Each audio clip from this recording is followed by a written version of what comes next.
नमस्कार, मैं हूं रंजीत राय और आप लोग देख रहे हैं जनगढ़ की आवाज़। दोहरी घाट थाना क्षेत्र के ग्राम कोरोली में ट्रांसफार्मर में शॉर्ट सर्किट होने से गेहूं की खड़ी फसल जलकर राख हो गई। शॉर्ट सर्किट की सूचना जैसे ही ग्रामीणों को लगी, ग्रामीण खेत की तरफ दौड़ पड़े और उन्होंने बड़ी मुश्किल से आग पर नियंत्रण पाया।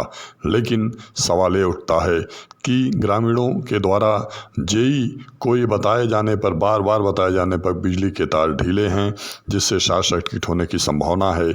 इसके बावजूद भी जेई द्वारा इसे सही कराने का प्रयास नहीं किया जा रहा है, जिससे ग्रामीणों में काफ़ी आक्रोश है।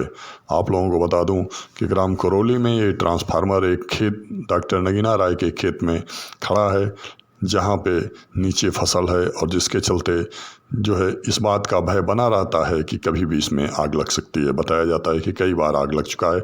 अब आप लोग एक जागरूक समाज सेवी ग्रामीण के द्वारा ये देखिए स्टेशन की दशा कोरौली पावर हाउस, ये है इनकमिंग मशीन। कौन सी मशीन है?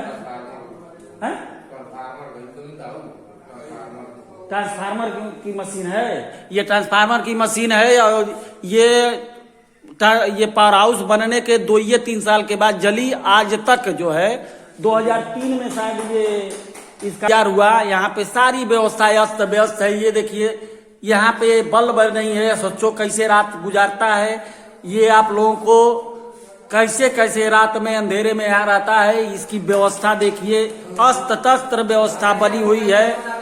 सारी मशीनें जर्जर हालत में हैं और ये है इनकमिंग मशीन जहां से फीडर चालू किया जाता है। ये जब से पावर हाउस लगा है 3 साल के बाद ये नया बदला जाता है। आज तक इस पे बदला नहीं गया। इसमें से टूटा फूटा सामान लगा करके किसी तरीके से ये पावर हाउस का व्यवस्था चल रही है।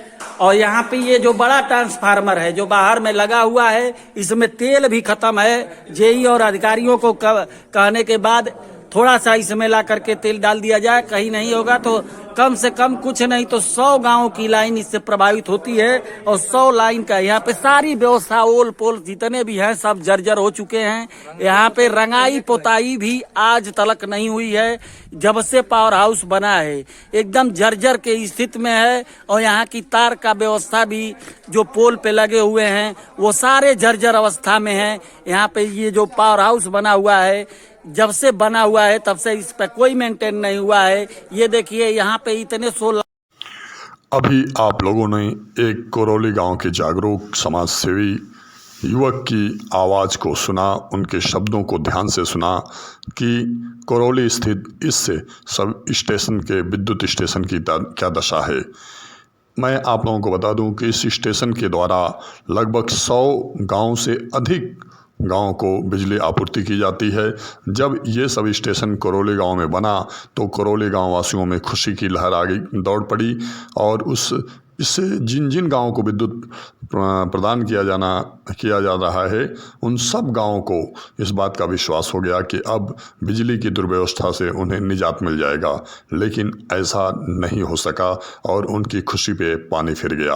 आप लोगों को बता दूं कि जो शॉर्ट सर्किट की घटना हुई है वह इतना विभत्स हो जाता अगर ग्रामीण जागरूक नहीं रहते और प्रकृति ने साथ नहीं दिया होता। दरअसल जिस समय ट्रांसफार्मर से शॉर्ट सर्किट से गेहूं की फसल में आग लगने की घटना हुई, उस समय पूर्वा हवा बह रहा था जिसमें नमी होती है, जिसके कारण फसल नम थी और आग अपना विकराल रूप नहीं धारण कर पाया। अगर यही पछुआ हवा बहता और फसल पूरी तरह से उस समय सूखा रहता है और आग के फैलने का भय बना रहता है। लेकिन आप लोगों को बता दूं कि कोरोली गांव की जर्जर तार और लटके हुए तार की इस गंभीर समस्या को एक्सियन और जिला प्रशासन को गंभीरता से लेना चाहिए, क्योंकि अब गर्मी के इस दिनों में शॉर्ट सर्किट से होने वाली आगजनी की घटनाएं अब तेज़ होने लगेंगी, क्योंकि फसल लोगों के खेत में खड़े हैं और उसकी कटाई को लेकर के किसान चिंतित हैं। इसलिए शॉर्ट सर्किट से बचाव का उपाय प्रशासन को अविलंब करना चाहिए।